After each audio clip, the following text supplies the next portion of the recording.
The urban area towards Pokrovsky has become an open hell for Russian troops.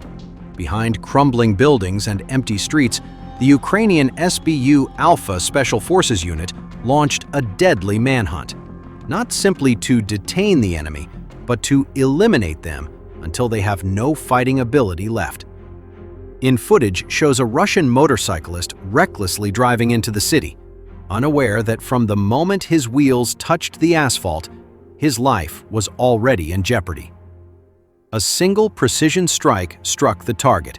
A loud explosion cut off the motorcycle, crushing the rider, ending his mission on the spot, and the city entrance instantly became the operation's first grave.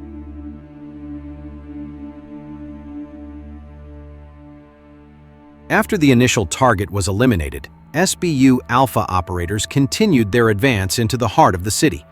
The Russian soldiers who were spotted trying to move scattered among buildings and street corners were detected one by one. Without adequate cover and with chaotic coordination, they walked straight into the death zone. There was no random firefight. Each attack was carefully calculated, utilizing positioning, timing, and the element of surprise. One by one, infantry groups moving among the buildings and rubble of the city became easy targets. Explosions struck troop concentration points, creating chaos and disrupting coordination on the ground.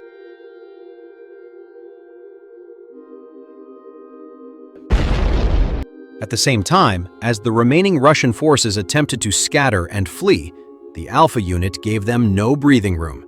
Every enemy movement detected was immediately countered. Video footage shows Russian soldiers attempting to hide or shift positions, walking into a trap. Precision strikes resumed. One enemy after another was eliminated, turning the city into a labyrinth of death. There was no prolonged close-quarters combat, just swift, precise, and deadly strikes. In this operation, the Alpha troops not only destroyed the enemy's physical strength, but also broke their morale in the narrow and dangerous urban battlefield.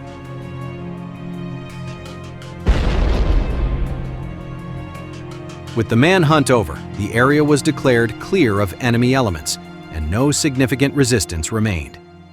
This operation confirmed the superiority of the SBU Alpha Special Forces in urban warfare: fast, silent, and deadly. Every Russian advance into the area was costly, turning from an infiltration attempt into a complete failure. This action in the Pokrovsky area once again demonstrated that any attempt by Russian forces to penetrate Ukrainian urban areas will be met with an uncompromising response. The SBU Alpha Special Forces are not merely defending themselves, but are actively pursuing, controlling the situation, and eliminating threats before they escalate into larger attacks.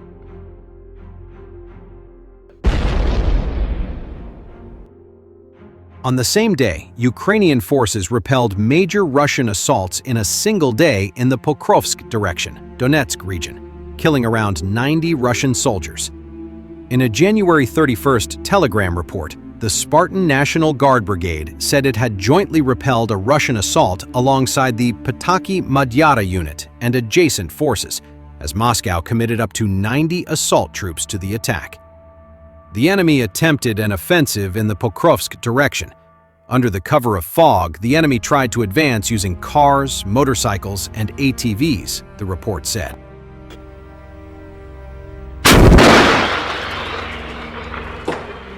Ukrainian units stopped the assault completely, destroying Russian manpower and equipment.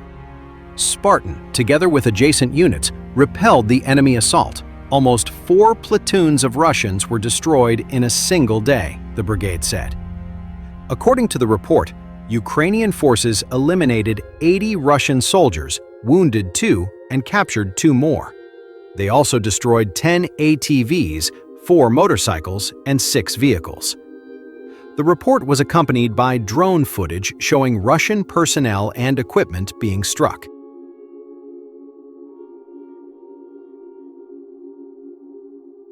Separately, on Saturday, Ukraine's 7th Airborne Assault Corps reported that Russian forces launched a mechanized assault on the village of Hryshina, also in the Pokrovsk direction.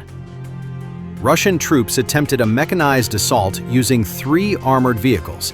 The enemy decided to accelerate the offensive due to the failure of infiltration tactics, the Corps said. The assault achieved limited success before Ukrainian forces counterattacked.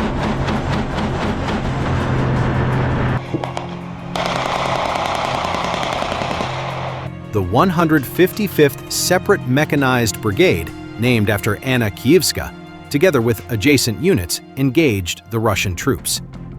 The enemy was destroyed both on the approaches to the village and on its outskirts, the report said, adding that 2 armored vehicles and more than 10 Russian soldiers were eliminated. The Corps noted that some Russian troops fled the battlefield and that clearing operations are ongoing in and around Hryshina. Drone footage of the fighting was also released, but could not be independently verified.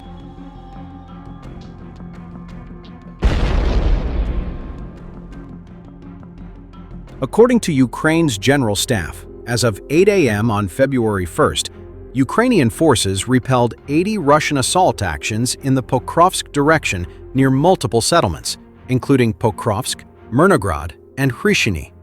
In early January, Ukrainian forces repelled 2 Russian assaults using all-terrain vehicles, ATVs, in the Donetsk region, stopping advances near Yampil and Pokrovsk despite harsh weather. On January 6th, the ground forces said Russian troops tried to exploit heavy snowfall and poor visibility to attack Yampil, a strategically important village in northern Donetsk.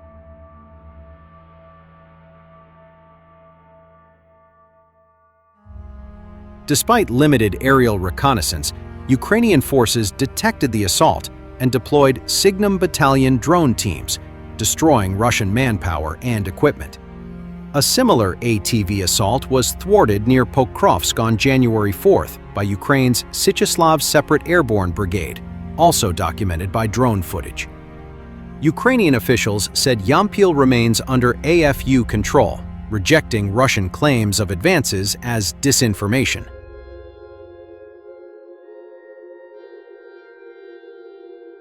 Earlier, the commander of the 7th Airborne Assault Corps, General Yevhen Lesychuk, told the BBC that Ukrainian defense forces continue to hold the northern parts of Pokrovsk and Myrnograd. According to the general, Russian forces are most active in Pokrovsk, pressing from the northwest with the aim of reaching the settlement of Hryshiny. Lesychuk said that individual Russian units are attempting to leak between Ukrainian defensive formations in the northern part of the city in order to bypass residential areas.